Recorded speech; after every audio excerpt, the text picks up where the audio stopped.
আহ, দর্শক, শরীয়তপুরের জাজিরার বিলাসপুরের এই মুলাইকান্দি গ্রামের আজ সকালে কিন্তু ভোর সকালে মানুষের ঘুম ভেঙেছে বোমের বিকট শব্দে। এবং এই মুহূর্তে আমি সেই গ্রামেই রয়েছি। আপনারা হয়তো স্ক্রিনে যেই বাড়িটি দেখতে পাচ্ছেন, যে এই বাড়িটি মূলত বোমার বিস্ফোরণে পুরো বাড়িটি একেবারে বিধ্বস্ত হয়েছে। এবং এই বাড়ির যেই চালা এবং যেই টিনের যেই দেয়াল এবং চালা, এগুলি সব কিন্তু মারাত্মকভাবে বিধ্বস্ত হয়ে একেবারে সেই গাছের উপরে আমরা যেটি দেখেছি যে চালাগুলি গিয়ে পড়েছে এবং বিভিন্ন স্থানে ছড়িয়ে ছিটিয়ে পড়েছে। পুলিশ যেটি ধারণা করছে যে এই বাড়ির ভেতরেই বোমা তৈরির যেই সরঞ্জাম, সেই ধরনের বেশ কিছু সরঞ্জাম কিন্তু এখানে রক্ষিত অবস্থায় এখনো রয়েছে। পুলিশের পক্ষ থেকে সেগুলিকে এখনো পর্যন্ত সিল করে রাখা হয়েছে। এখানে সাধারণ মানুষকে প্রবেশ করতে দেয়া হচ্ছে না।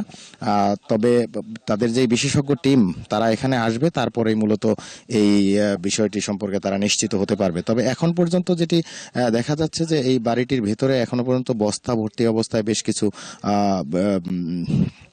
বিস্ফোরক দ্রব্য জাতীয় কিছু থেকে থাকতে পারে।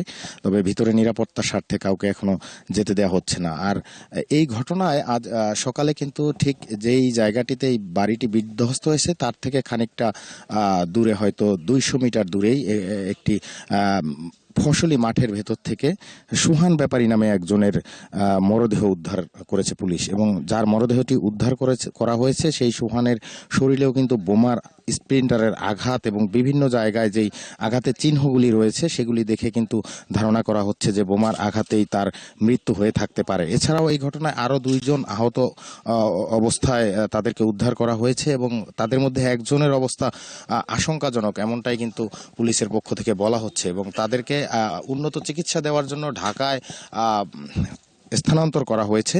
তাদের ঢাকা মেডিকেলে এই মুহূর্তে তাদের ভর্তি করা হয়েছে এবং চিকিৎসা চলছে।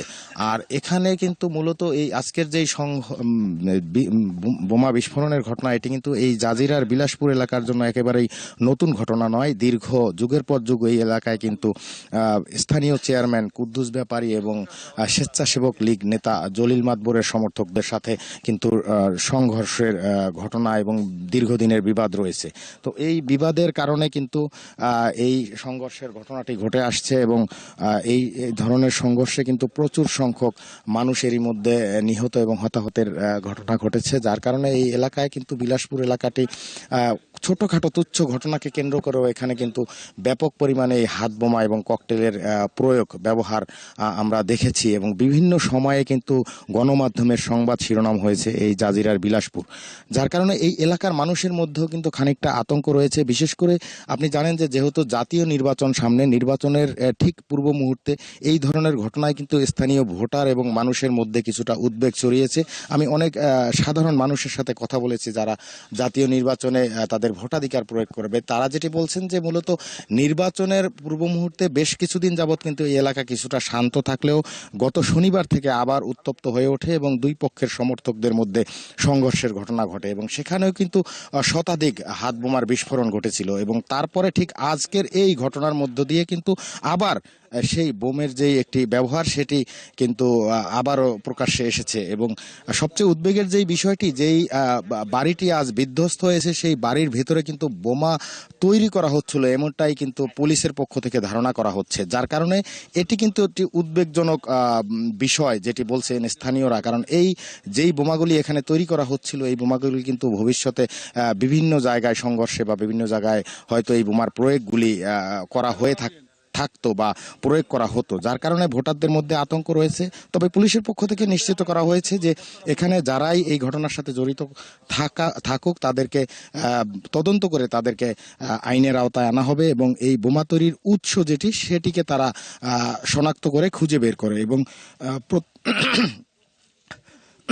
দুঃখিত, তো সেই গোড়ার থেকে তারা মূলত এই যেই বোমার যেই সরঞ্জাম, বোমা তৈরির জন্য যেই সরঞ্জামগুলি এখানে নিয়ে আসা হয় নৌপথে এবং সড়ক পথে, সেই পথগুলিকে ইতিমধ্যে তারা শনাক্ত করেছে এবং ভবিষ্যতে তারা একটি জোরালো অভিযান এই ব্যাপারে পরিচালনা করবে এবং এই এলাকাকে শান্ত করার জন্য যা যা প্রয়োজনীয় পদক্ষেপ সেটি পুলিশের পক্ষ থেকে নেওয়া হবে। এখানে পুলিশের ঊর্ধ্বতন কর্মকর্তারা এসেছেন। আর যিনি নিহত হয়েছেন সোহান ব্যাপারী, তার পরিবারের কাউকে এখনো পর্যন্ত আমরা এখানে খুঁজে পাইনি, যেহেতু বোমা বিস্ফোরণের ঘটনায় তিনি নিহত হয়েছেন, যার কারণে পরিবারও কিন্তু এখান থেকে তারা নিরাপদ দূরত্বে সরে গিয়েছেন। পুলিশের একটি আতঙ্ক রয়েছে, মামলাজনিত জটিলতা রয়েছে, তার কারণে এখানে তাদেরকে পাইনি। তবে যেই সাগর ব্যাপারী, যার বাড়িতে এই বোমা বিস্ফোরণের ঘটনাটি ঘটেছে, সাগর ব্যাপারী এখানে নেই। তবে তার স্ত্রীর সাথে কিছুক্ষণ আগে আমার কথা হয়েছে। তিনি যেটি দাবি করছেন যে মূলত এই ভবনটি তারা নতুন, এই ঘরটি তারা নির্মাণ করেছেন, এই ঘরে এখনো তারা স্থায়ীভাবে বসবাস শুরু করেননি।